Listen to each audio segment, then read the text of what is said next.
আমার সাথে রুম ডেতে যেতে হবে, নয়তো আজকের পর থেকে তোমার সাথে আমার ব্রেকআপ। নিহারের মুখে এমন কথা শুনে আমার পায়ের নিচ থেকে মাটি যেন সরে যাচ্ছে। এটা কি বলছে নিহার? আমি কিছু না ভেবে সারা জীবনের জন্য নিহারকে বিদায় দিয়ে চলে আসি। কেননা আমার পক্ষে নিজের সতীত্ব বিক্রি করে সম্পর্কটা রাখার চেয়ে এই সম্পর্কটা শেষ করা অনেক ভালো বলে মনে হলো। কেন জানি নিজেকে সামলাতেই পারছি না। ঘড়িতে রাত 12:30। 1 ঘন্টা ধরে কেঁদেই নীরবে কান্না করে যাচ্ছি। আমার রুমে আলো দেখে পাশের রুম থেকে আম্মু এসে আমার চোখে জল দেখে জিজ্ঞেস করলো, নীলা, কি হয়েছে মা? তুই এভাবে কান্না করছিস কেন? আমাকে বল কি হয়েছে। কিছু না বলে নীলা তার আম্মুকে জড়িয়ে ধরে আরও জোরে কান্না করতে শুরু করলো। আসলে বলার মতো কোনো ভাষা খুঁজে পাচ্ছিলাম না আমি। কিছু সময় যাওয়ার পর স্বাভাবিক হয়ে আম্মুকে রুমে যেতে বললাম, কিন্তু আমার এই অস্বাভাবিক কান্না দেখে অনেকবার জানতে চাইলো কি হয়েছে। কোনো উত্তর না পেয়ে আমার পাশে দিয়ে আম্মু ঘুমিয়ে পড়েছে। আমার আর ঘুম আসছে না। একটু ঘুমানোর পরেই ফজরের আজান শুনে জেগে উঠলাম। অজু করে নামাজ পড়ে বিছানায় শুয়ে ভাবছি, নিহার আমার সাথে এমনটা কিভাবে করতে পারলো? আমার পাগলটা তো এমন ছিল না, তাহলে হঠাৎ এমন করলো কেন? নিহার সবসময় আমায় নামাজ পড়তে বলতো, পর্দা করতে বলতো। কোনো ছেলের সাথে কথা বলা তো দূরের কথা, কারো দিকে তাকাতেও বারণ করতো। আমিও নিহারকে এতটাই ভালোবাসি যে কখনো ওর একটা কথাও অমান্য করতাম না। আমাদের রিলেশন প্রায় 4 বছরের ছিল। এর মধ্যে কোনো দিন নিহার আমার হাতও ধরেনি। নিহারের স্বপ্ন আমাকে বউ হিসেবে ঘরে নিয়ে তবেই আমাকে স্পর্শ করবে। নিহারের এই বিষয়টা আমাকে আরও বেশি বাধ্য করেছে এতটা ভালোবাসতে। আমি ছাড়া কোনো মেয়ের দিকে তাকাতো না নিহার। আমার ভালোবাসায় এতটাই পাগল ছিল। আমি নিহারকে কখনো নাম ধরে ডাকিনি, সব সময় পাগল বলতাম। নিহারও আমাকে আদর করে পাগলি বলেই ডাকতো। সব মিলে দুজনে বেশ ভালো ছিলাম। কেন যে এই পবিত্র সম্পর্কটা এইভাবে নষ্ট হয়ে গেল বুঝতে পারলাম না। নিহারকে না বলে চলে আসার পরে আর কোনো ফোন বা মেসেজ দেয়নি আমাকে। যেই ছেলেটা 1 মিনিটও কথা না বললে পাগলের মতো হয়ে যেত, আজকে সে আমার কাছে এমন কিছু চেয়ে বসেছে যা আমার পক্ষে কিছুতেই সম্ভব ছিল না। হঠাৎ কে যেন ডাকছে আমায়। আমার উঠে বসার মতো অবস্থা ছিল না। চোখ দুটো খুলে দেখি মা আমার গায়ে ধাক্কা দিচ্ছে আর বলছে, নীলা, উঠে পড় মা, সকাল হয়ে গেছে, কলেজে যেতে হবে না? আজকে না তোর পরীক্ষা? মায়ের ডাক শুনে চোখ দুটো খুলতেই মনে পড়ল নিহারের কথা। কান্না পাচ্ছে, কিন্তু মায়ের কারণে চোখের জল ধরে রেখেছি। উঠে ফ্রেশ হয়ে পরীক্ষা দেওয়ার জন্য চলে গেলাম। মুখ গোমরা করে বসে আছি। এর মধ্যে স্যার রুমে আসলো। সবাই নিজের মতো লিখতে ব্যস্ত। এদিকে চোখের পানি আটকাতে না পারাতে সামনে রাখা সব পেজ ভিজে যাচ্ছে। ইতিমধ্যে কারো হাতের স্পর্শে আমার শরীর চমকে উঠল। তাকিয়ে দেখি স্যার। নীলা, কি হয়েছে? এভাবে কাঁদছো কেন? কিছু না স্যার, এমনি। পরীক্ষার সময় শেষ হয়ে যাচ্ছে আর তুমি এভাবে কেঁদে যাচ্ছ? আমার কোনো কিছু ভালো লাগছে না। কিছুক্ষণ চুপ করে বসে থাকার পরেই ঘন্টা পড়ে গেল। সামনে থেকে একজন স্যার সবার থেকে খাতা জমা নিচ্ছে। আমি পড়ালেখায় একটু ভালো থাকায় আমাকে আরও কিছু টাইম দিল লেখার জন্য, কিন্তু কী লিখব বুঝতে পারছি না। কিছুক্ষণ পরে খাতা জমা দিয়ে বাসায় চলে আসলাম। বাড়ির পাশে কলেজ হওয়ার কারণে বান্ধবীদের সাথে সবসময় হেঁটেই যেতাম। হঠাৎ সামনে তাকিয়ে লক্ষ্য করতেই দেখলাম নিহার বাইক নিয়ে সামনের দিকে যাচ্ছে, আর নিহারের বাইকের পিছনে একটা মেয়ে বসেছিল। নিজের চোখে বিশ্বাস করতে পারছিলাম না। কেমন যেন কষ্ট আর চোখে জল নিয়ে বাসায় চলে আসলাম। মা অনেক জোর করার কারণে ফ্রেশ হয়ে একটু খেয়ে নিলাম।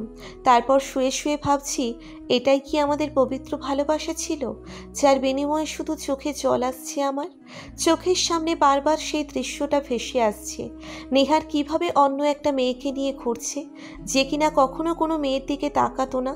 কেন জানি না সবটা এত সহজে মানতেই পারছিলাম না। কিছুক্ষণ পরে আব্বুকে দেখে আমি চোখের জল তাড়াতাড়ি মুছে নিলাম। আমার কাছে এসে বলল, আমার বন্ধুর ছেলে বিদেশ থেকে সামনের মাসে দেশে ফিরবে, আর আমাদের বাড়িতেও কিছুদিনের জন্য থাকবে। তুমি কিন্তু আবিরের সাথে একদম দুষ্টামি করবে না মামুনি, বলে দিলাম এটা। ঠিক আছে আব্বু। আব্বু কথাটা বলে চলে যেতেই আমি ভাবছি, এই আবির আবার কে, আর আমাদের বাসায় কেন থাকবে? যাই হোক, এইসব নিয়ে আমার ভেবে কোনো কাজ নেই। আম্মু এসে বলল ভালোভাবে পড়াশোনা করে পরীক্ষা দেওয়ার জন্য। আম্মুকে দেখানোর জন্য পড়ার টেবিলে চলে গেলাম। টেবিলের উপর ডায়েরিতে রাখা নিহারের দেওয়া সেই গোলাপটা আজও ডায়েরির ভাঁজে রয়ে গেছে।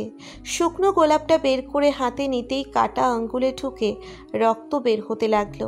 এটা কিভাবে সম্ভব? নেহার তো আমাকে গোলাপ দেওয়ার সময় বলেছিল সব কাটা ফেলে দিয়েছে, যেন আমার হাতে না লাগে। তাহলে এই কাটা রয়ে গেল কিভাবে? আমাদের সম্পর্কটাও ঠিক এমনই, হাজার চেষ্টার পরেও বিচ্ছেদ ঘটল। সেদিন যেমন নিহার সব কাটা ফেলতে পারেনি, সেই কাটাই আজ আমার শরীর থেকে রক্ত ঝরছে। হয়তো সেই সাথে নিহারও আমার না হয়ে অন্য কারো হয়ে গেছে। আমাদের তুলনায় নিহার অনেকটা ধনী পরিবারের ছেলে। কিছুদিন পর জানতে পারলাম বিদেশে যাচ্ছে নিহার, পড়াশোনা অ্যান্ড লাইফ সেটেল করার জন্য। হয়তো আর কখনো পাগলটার সাথে দেখা নাও হতে পারে। নিচের রুমে শুয়ে আছি, অমনি আম্মু ডাকতে শুরু করলো। নীলা, নিচে আয়, একটু পরে আবির এসে পড়বে। বাড়িটার কি অবস্থা, একটু গুছিয়ে রাখতে পারিস না? কিছুটা বিরক্ত হয়ে নিচে আসলাম। ঘরের জিনিসগুলো গুছিয়ে রাখছি আর মনে মনে বকবক করছি, কোথাকার কে আসবে তার জন্য আবার এত কিছু। কই, আমার জন্য তো কখনো এত খাবারের আয়োজন করতে দেখিনি। আম্মু আমার মুখের দিকে তাকিয়ে বলল, কি রে, একা একা কি বকবক করছিস? কিছু না। হঠাৎ ফোনের শব্দ পেয়ে হাতে নিয়ে দেখি একটা বান্ধবী ফোন করেছে।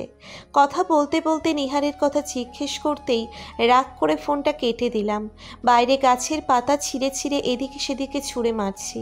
হঠাৎ পিছন থেকে একটা ছেলের কণ্ঠ শুনে তাকিয়ে দেখি কালো প্যান্ট আর আকাশি কালারের শার্ট পরে আছে। দেখতে অনেকটা নিহারের মতো ছিল। ছেলেটি আমাকে বলছিল, কি ব্যাপার, গাছের সাথে ঝগড়া হয়েছে নাকি? আপনাকে বলতে যাবো কেন? আর কে আপনি? আমি এই বাড়ির মেহমান। ফাজলামি করার জায়গা পাচ্ছেন না তাই তো? ভালোই ভালোই বেরিয়ে যান, না হলে কি করবেন? ধাক্কা দিয়ে বের করে দিব। ও মা, এত সাহস! ছেলেটার তেরা পাকা কথা শুনে আমার আরও রাগ হলো। তারপর রাগ দেখিয়ে কাছে যাওয়ার চেষ্টা করতেই ছেলেটা বলল, আমি আবির, বিদেশ থেকে এসেছি। এটা কি করলাম আমি? আপু নিষেধ করার পরও শুরুতেই ঝামেলা আর খারাপ ব্যবহার করে ফেললাম। এতক্ষণ নিহারের কথা ভাবতেই ভুলে গিয়েছিলাম আবির ভাইয়ার কথা। কিন্তু আপু যদি জানে তাহলে আজকে আমায় কেউ বাঁচাতে পারবে না। আর কোনো কথা না বলেই রুমের দিকে যাচ্ছি, ঠিক তখন আবির ভাইয়া ডাক দিয়ে বলল, কি ব্যাপার, বিদেশ থেকে এসেছি শুনে ভয় পাচ্ছেন নাকি? ভেতরে যেতে না বলে একা একা চলে যাচ্ছেন? ও হ্যাঁ, ভিতরে আসুন। আমি রুমে এসে দরজা লক করে শুয়ে আছি। কখন যে আপু ডাক আসবে যদি ছেলেটা বলে দেয় তাহলে আজ আমায় আস্ত রাখবে না। কিছুটা মন খারাপ করে কখন ঘুমিয়ে পড়েছি বুঝতেই পারিনি। হঠাৎ আম্মু জোরে জোরে ডাকতে শুরু করলো। আমি ঘুম থেকে উঠে তাড়াহুড়ো করে নিচে যাওয়ার সময় আবির ভাইয়ের সাথে ধাক্কা লেগে গেল। আম্মু দেখতে পেয়ে আমার দিকে রেগে আসছে আর বলছে, এই যে মেয়ে, কোনো দিন শোধরাবি না তুই? অন্ধ হয়ে গিয়েছিস নাকি? আন্টি ঠিক আছে, দেখতে পাইনি হয়তো। তারপর আমার দিকে ফিসফিস করে বলল, তোমাকে সোজা করার জন্য এসেছি। আমিও মনে মনে বলছি, আমাকে সোজা করবে এমন মানুষ দুনিয়াতে জন্ম নেয়নি মিস্টার। কে কাকে সোজা করে সময় হলেই দেখা যাবে। রান্নাঘরে বসে জুস বানাচ্ছি। হঠাৎ আম্মু এসে বলল, সূর্য আজকে কোন দিকে উঠেছে? আজকে সোজা রান্নাঘরে? ব্যাপার কি? আবির ভাইয়ের জন্য জুস বানাচ্ছি। আচ্ছা, তাহলে তুই গিয়ে আবিরকে জুসটা দিয়ে আয়, আমি রান্নাটা শেষ করি। আমি জুস নিয়ে আবির ভাইয়ের রুমে গেলাম। দরজাটা খুলে দিতেই আমি জুসটা নিয়ে ভিতরে চলে গেলাম। জুস এমনভাবে বানিয়েছি, কিছুটা চিনি আর কিছুটা গুঁড়ো মরিচ, যা মুখে দিলে বোঝা কঠিন, কিন্তু খাওয়া শেষে মজাই মজা। নিজের চোখে এমন দৃশ্য দেখার জন্য এখানেই দাঁড়িয়ে আছি। আবির ভাইয়া ওয়াশরুম থেকে বের হতেই আমি হাতে গ্লাস দিয়ে দাঁড়িয়ে আছি। বেচারা সরল মনে গ্লাসে চুমুক দিয়ে অনেকটা খেয়ে খানিকটা চুপ থেকে চিল্লাচিল্লি শুরু করে দিল। কি হচ্ছে? এমন করছেন কেন? আহ, ঝাল!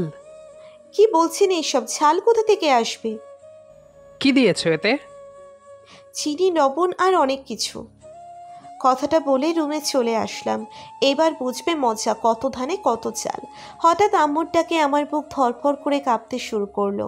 হয়তো এতক্ষণে আবির ভাইয়া সবাইকে বলে দিয়েছে আমার কাণ্ড কারখানার ব্যাপারে। এক পা দুই পা করে নিচে এসে দেখি দাদিমা, আবির ভাইয়া সবাই বসে আছে। আমি যেতেই আবির ভাইয়া বলল, নীলা, কোথায় গিয়েছিলে তুমি? বসে পড়ো, একসাথে খাবো। আন্টি, আপনিও বসুন। খাওয়া শেষে নিচের রুমে যাচ্ছি।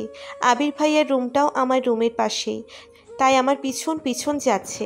আমি নিজের রুমে এসে আয়নার সামনে দাঁড়িয়ে মুখে ক্লিপ নিয়ে চুলগুলো ঠিক করছি। হঠাৎ পেছন থেকে কে যেন আমাকে জড়িয়ে ধরলো। আমার মুখে কাটা ক্লিপটা থাকার কারণে কিছু বলতেও পারছি না। কি গো, চুপ করে আছো যে ধানি লঙ্কা? এত তেজ কোথায় গেল তোমার? জড়িয়ে ধরলাম, তবুও কিছু বলছো না। তার মানে কি তুমি আমাকে পছন্দ করো? আর পছন্দ না করার কি আছে? আমার মতো এমন সুন্দর ছেলেকে কেউ পছন্দ না করে থাকতে পারে নাকি? আমি মুখের ক্লিপটা ফেলে দেওয়ার কথা ভুলে গিয়েছিলাম। এমন একটা অবস্থায় কি করব বুঝতে পারছিলাম না। একটু পরে মুখ থেকে ক্লিপটা ফেলে দিয়ে আমার হাত দিয়ে আবিরের হাত দুটো সরিয়ে দিলাম। তারপর রাগের মাথায় সজোরে একটা থাপ্পড় বসিয়ে দিলাম আবির ভাইয়ার গালে। সাহস কি করে হয় আমাকে জড়িয়ে ধরার? আব্বুর বন্ধুর ছেলে বলে আর কিছু বললাম না। বেরিয়ে যান আমার রুম থেকে। আবির ভাইয়া কোনো কথা না বলে মন খারাপ করে আমার রুম থেকে বেরিয়ে চলে গেল। আমি দরজাটা লাগিয়ে চুপ করে শুয়ে আছি। আমি ভাবতেও পারছি না আবির ভাইয়া আমার সাথে এমনটা করতে পারে। মনে মনে সিদ্ধান্ত নিয়ে নিলাম আম্মুকে আবির ভাইয়ার বিষয়টা বলেই দিব। পরের দিন সকালে খাওয়া শেষ করে উঠে আসবো, তখন আব্বু বলল, আমার রুমে একটু আসো তো, তোমার সাথে আমার একটু কথা আছে। বুঝতে পারলাম আবির ভাইয়া হয়তো বলেছে সবটা, কিন্তু আব্বু যা বললে শুনে আমি পুরোটা অবাক হয়ে গিয়েছি। আবির ভাইয়া আমার ব্যাপারে এইসব কিছুই বলেনি, উল্টে আমাকে বিয়ের কথা বলছে। তাতে সবাই রাজি হয়েছে, শুধু আমার কথা জানার জন্য অপেক্ষা করছে। আজও আমি নিহারকে ভুলতে পারিনি। আম্মু আমাকে বোঝাতেই আছে আবির ভাইয়ার বিষয়টা নিয়ে। আমিও কিছুটা বুঝতে পারলাম আসলে মানুষটির চিন্তাধারা অন্যরকম, না হলে এত কিছু ঘটনার পরও সে আমাকেই আপন করে পেতে চাই কেন? তবুও আম্মুকে আমার জবাবে না বলে দিয়েছি। এদিকে নিহারের একটু খোঁজ নিতে ব্যস্ত আমি। অনেক চেষ্টার পরও একটু খোঁজ মিলল না নিহারের। ক্লান্ত মন নিয়ে বসেই রইলাম। কি করব কিছুই বুঝতে পারছি না। এমন তো হওয়ার ছিল না, তবে কি নিহারকে আর কোনোদিনও পাওয়া হবে না? এদিকে আপুর কথা, সে আবির ভাইয়ের সাথে আমার বিয়ে দিবে, কারণ এমন ছেলে সে হাতছাড়া করতে চায় না। অনেক চেষ্টার পরও আটকাতে পারলাম না নিজের বিয়ে। অবশেষে বিয়ের 3 তারিখ ঠিক করা হলো। আবির ভাইয়ের মা বাবা বিদেশে থাকার কারণে অবশেষে আমাদের বাড়িতেই বিয়েটা সম্পূর্ণ হলো। সব মেয়ের স্বপ্ন থাকে তার জীবনের বাসর রাত নিয়ে। হাজবেন্ড কেমন হবে, শ্বশুরবাড়ির মানুষগুলো কেমন হবে, নিজের সব ইচ্ছে মাটি দিয়ে আজ আমি আবির ভাইয়ের বউ। বিয়ের 3 দিন পার হলো। আমরা স্বামী স্ত্রী হলেও আলাদা ঘুমিয়েছি। আমি চাইতাম না আমাদের মধ্যে কোনো শারীরিক সম্পর্ক হোক, আর এই বিষয় নিয়ে আবির কখনো জোর করেনি। আসলে মানুষটিকে যতটা খারাপ মনে করতাম তেমন ছিল না। হঠাৎ একদিন শুনতে পেলাম আমাকে নিয়ে আবির বিদেশে চলে যাবে। ভাবতেই কেমন হয়ে যাচ্ছি। আব্বু আম্মু দাদিকে ছেড়ে কি করে থাকবো আমি? একদিনও আমি এদের ছাড়া একা থাকিনি, সেখানে কিভাবে অন্য এক দেশে গিয়ে থাকবো? কিন্তু স্বামীর সাথেই যেতে হবে, তাছাড়া কিছু করার নেই। কারণ বিয়ের পর একজন মেয়ে তার স্বামীর বাড়ির মানুষ সব কিছু হয়। সবার থেকে বিদায় নিয়ে আব্বুর কাছে গিয়ে তাকে জড়িয়ে ধরে কান্না করছি। আব্বুর চোখের জল আমার শরীরে পড়তেই বুঝতে পারলাম সেই মানুষটা আমাকে দূরে পাঠিয়ে দেওয়ার কারণে কান্না করছে। কিন্তু সবাই দেখার আগেই চোখের জলটা মুছে নিল। তারপর আমাকে বলল, মারে, একটা মেয়ে তার বাবার কাছে রাজকন্যার মতো হয়। শুধু তাই না, তোকে ছাড়া আমরা একটা রাতও কাটাই নাই, কখনো কাটাই নাই। শুধু একটা কথা মনে রাখিস মা, যখন একটা বাবা তার মেয়েকে অন্যের হাতে তুলে দেয় তখন চোখ থেকে গড়িয়ে জল পড়ে, কিন্তু সেই জলটা কিন্তু কষ্টের না, সেটা হচ্ছে আনন্দের জল, আনন্দের অশ্রু। মারে, তোর কাছে আমার একটাই অনুরোধ, তুই জীবনে এমন কিছু করিস না যেটার কষ্টে বা অপমানে আমাদেরকে কান্না করতে হয়। আমাদের চোখ থেকে যেন জল না ঝরে মা। কথাটা বলে বাবা নিজেকে আমার থেকে দূরে সরিয়ে নিল। বাবার এই কথার মানে আমি বুঝলাম না, তবে নিজেই নিজেকে কথা দিলাম আমার কারণে কোনো দিন বাবার চোখে জল আসতে দেব না। গাড়ি দিয়ে এয়ারপোর্টে এসে পড়লাম। প্লেনে বসে চোখের জল নিয়ে কখন ঘুমিয়ে পড়েছিলাম বুঝতেই পারিনি। ঘুম থেকে উঠে দেখি আমার মাথাটা আবিরের বুকের উপর। কিছুটা লজ্জাজনকভাবে উঠে পড়লাম। প্লেন এসে ল্যান্ড করলো, তারপর চলে আসলাম শ্বশুর বাড়িতে। আমাকে কে কে জানি গাড়ি থেকে নামিয়ে নিয়ে গেল। বাড়িটা অনেক সুন্দর করে সাজানো হয়েছে। বাড়ির সবাইকে খুব মনে পড়ছে। রাতে ঘুমানোর আগে আবিরকে ডাক দিয়ে বললাম, শুনছেন? হ্যাঁ বলো। আসলে আমার বিষয়ে আপনাকে কিছু বলার ছিল। বলো, কি বলবে? আসলে আপনাকে বিয়ের আগে বলার সুযোগ হয়নি। আমি একটা ছেলেকে ভালোবাসতাম। আমি জানি। কিভাবে? তোমার ডায়েরি থেকে পড়েছিলাম। আপনি না বলে আমার ডায়েরি নিয়েছিলেন কেন? কারো পার্সোনাল জিনিস ধরতে হয় না জানেন না নাকি? যদি সেদিন ডায়েরিটা না পড়তাম তাহলে হয়তো আমার বউ হতে পারতে না। যাই হোক, ছেলেটা তোমাকে কখনো ভালোবাসেনি। অনেক রাত হয়েছে, ঘুমিয়ে পড়ো। আবিরকে স্বামী হিসেবে গ্রহণ করার অনেকগুলো কারণ ছিল। পরের দিন সকালে আবিরের জন্য চা নিয়ে আসতেই অবাক হয়ে আছে। নীলা বলল, কি হলো, এভাবে কি দেখছেন? বউ হিসেবে কি এইটুকু করতে পারি না?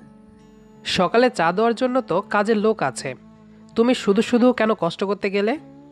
স্বামীর জন্য কিছু করলে সেটা কষ্ট হয় না। সত্যি চা তো? আবির এমন কথা বলার মানে হচ্ছে আমাদের বাড়িতে জুসের সাথে গুঁড়া মরিচ দিয়েছিলাম। আবির চা খেয়ে অনেক প্রশংসা করলো। আস্তে আস্তে আমাদের মাঝে সব কিছু ঠিক হয়ে গেল। মাঝে মাঝে বাংলাদেশে মা বাবার সাথে দেখা করার জন্য যাই। এখন নিহার নামে কাউকে মনে পড়ে না, আর এমন জঘন্য কোনো নাম আমার মনে না আসাই ভালো। অতীত ভুলে এখন স্বামী ও তার পরিবারের সাথে অনেক ভালো আছি। পুরো গল্পটা শোনার জন্য অসংখ্য ধন্যবাদ। গল্পটি কেমন লেগেছে সেটি অবশ্যই কমেন্ট করে জানাবেন। দেখা হবে আবারও নতুন কোনো গল্প নিয়ে। সে পর্যন্ত আমাদের সাথেই থাকবেন। ধন্যবাদ সবাইকে।